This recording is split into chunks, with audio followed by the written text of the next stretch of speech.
Abiola Agbeniga is the founder and managing director of Hay Country Foods, a USAID Next supported company and a beneficiary of Oxfam UK scholarship. Abiola holds Bachelor of Agric in Agricultural Economics and Farm Management, and he is currently rounding off another Master's in Agric Science in Agricultural Science, specializing in agricultural development and environmental policy. He has taken courses in Information Systems Management. He is an associate member of the Nigerian Institute of Management. He is an internationally certified credit fellow, ICCF, a certified project manager with Project Management Institute, United States of America, and an alumnus of the Enterprise Development Center, EDC, Lagos. I presume that is Lagos Business School and African University.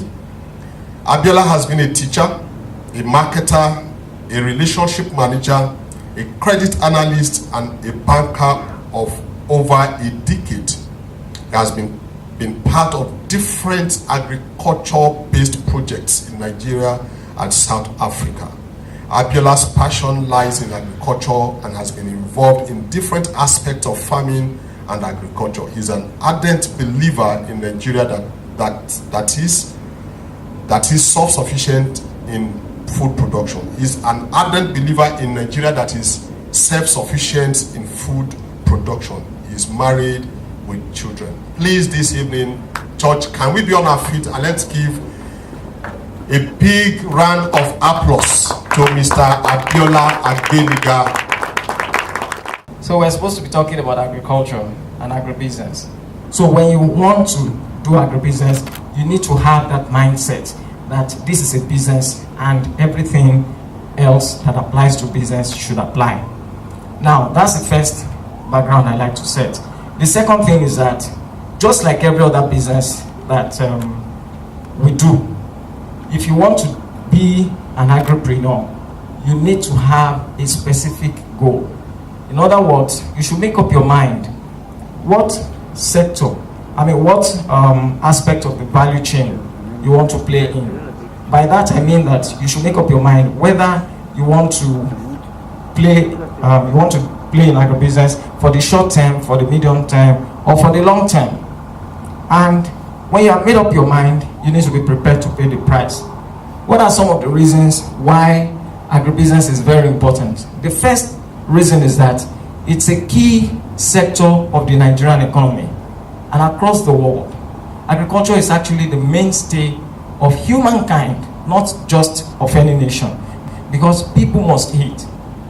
So if you look at the GDP of Nigeria, the Q2 result, you will see that agriculture contributed about 23% to the GDP.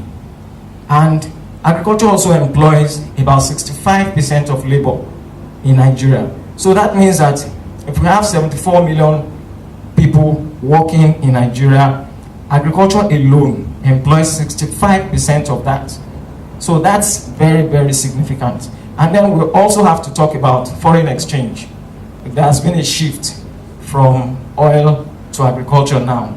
And another reason why it should be in agribusiness is that the environment is presently very, very supportive of agribusiness. There are policies that are supportive of agribusiness. Whatever investment appetite, you can also play in agribusiness. Meaning that if you want to make quick cash, there's an aspect of agriculture you can play in. And if you want to do it medium term, there's an aspect of agriculture you can play in.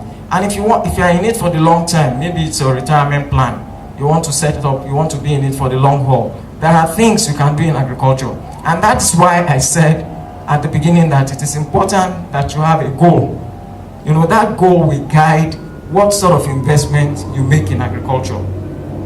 So the other reason is that food never goes out of season. So Nigeria is actually doing well. It's just that we're not doing enough in agriculture. And what we do with it also matters.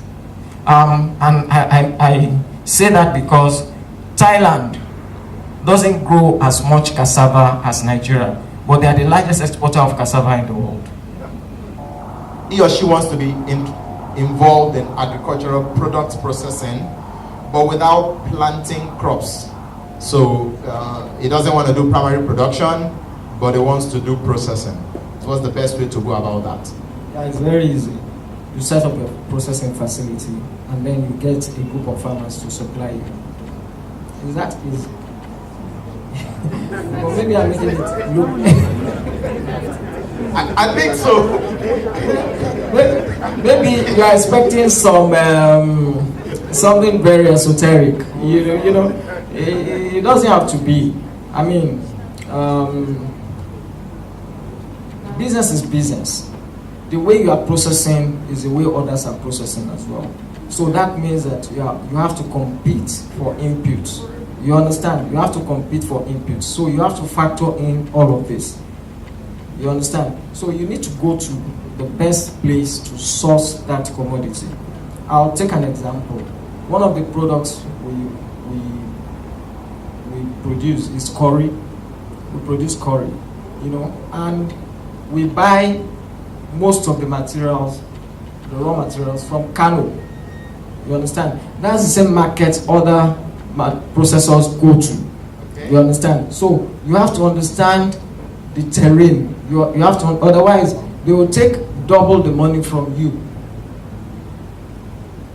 Okay. You understand? So otherwise it's that simple. Just get the source of raw material. And by the way, it's not advisable that you go into primary production and then you go into processing. So if you focus on processing, that's a lot on its own, you know. So you just leave the remaining for others. And another thing is that because we have a similar example, you know, we have this parcel of land that we got from the state government, about 70 hectares, you know. Wow. So what we're doing with it is that we put it in another company, and then we set up a cooperative, so that we now allocate the land to the cooperative members. So we look for resources for them. That's the finance. And then at the end of the day, we guarantee the purchase of all their produce, all their output. You understand? So these are possibilities, but you can't. Please, you can clap if you want to clap. Thank you very much. So you can't do everything, you know. So you just have to normal business strategy. Look at what works and stay with it.